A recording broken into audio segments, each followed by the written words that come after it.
کہ مجھے فقیروں کی دو باتوں نے بڑا نفع دیا ہے۔ پہلی بات یہ، الوقت سیف قاطع، وقت کاٹ دینے والی تلوار ہے۔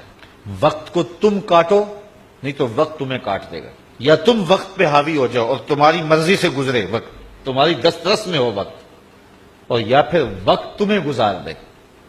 ایک ان دونوں میں سے ایک چیز ہوگی۔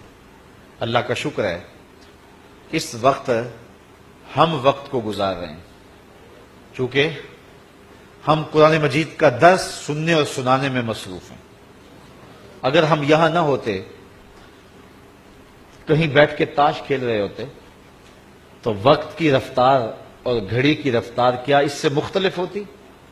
وہ اسی رفتار سے چل رہی ہوتی، لیکن پھر وقت ہمیں گزار رہا ہوتا۔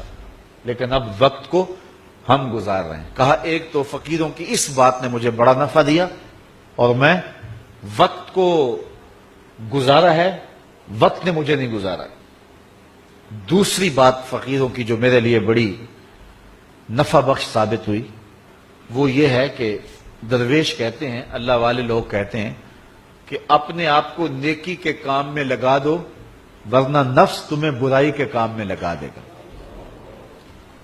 آپ اپنے آپ کو کھینچ کے یہاں لے آئے نا، اگر نہ یہاں کھینچ کے لاتے اور نفس مجھے یا آپ کو کسی اور جگہ لے جاتا تو پھر ہمارا وقت کتنا برباد ہوتا۔ تو کہا تم کھینچ کے اپنے آپ کو نیکی کے کام پہ لگا دو ورنہ نفس جو ہے وہ تمہیں برائی کے کام پہ لگا دے گا۔ بلکہ صوفیاء کے ہاں تو اس بات کا خیال رکھا جاتا ہے کہ وقت کا زیادہ اچھا مصرف کیا ہے، بہتر سے بہتر کی تلاش میں۔ حضرت اویس کرنی رضی اللہ تعالیٰ عنہ حضور کی زیارت نہیں کر سکے۔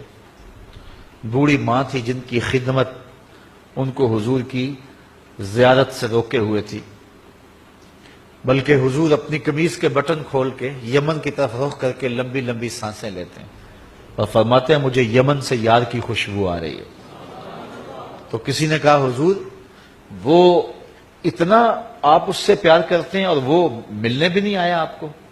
کہا اس کی بوڑھی اور نابینا ماں ہے جس کی خدمت اسے میرے حضور آنے سے روکے ہوئے، اور کوئی اویس بن عامر کو ملے اور میرا سلام کہے اور اس کو کہے کہ میری امت کی بخشش کی دعا کرے۔ معلوم ہوا جو ماں باپ کے خدمت گزار ہوتے ہیں ان کی دعائیں رد نہیں ہوتی۔ حضرت عمر اور حضرت علی المرتضیٰ رضی اللہ تعالیٰ عنہ گئے دور فاروقی میں حضرت اویس کو ملنے کے لیے۔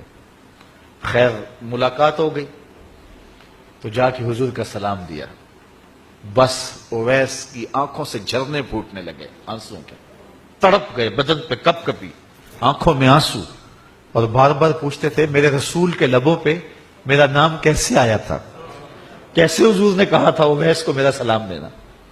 اللہ اکبر۔